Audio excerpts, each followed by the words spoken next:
At ito nga pala yung regular price niya. Pero free lang siya guys pag nag-order kayo sa PBTech ng Samsung Galaxy S24 Ultra.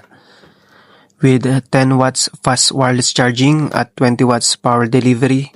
With 3 output siya guys, yung USB Type-C port niya reversible, pwede siyang input or output. Qi wireless charging standard siya guys, compatible with most of Qi-enabled smartphones. Yung Qi, Chinese word siya meaning life force. Ito yung tawag sa universal standard para sa pag-charge ng wireless sa mga devices natin katulad ng cellphone. Meron din siyang FOD function, foreign object detection, ibig sabihin nadedetect ng transmitter ng wireless charging system kung may nakapatong sa ibabaw niya tulad ng metal. Ito yung garantiyang seguridad na kailangan para sa Qi certification, kaya safe to use.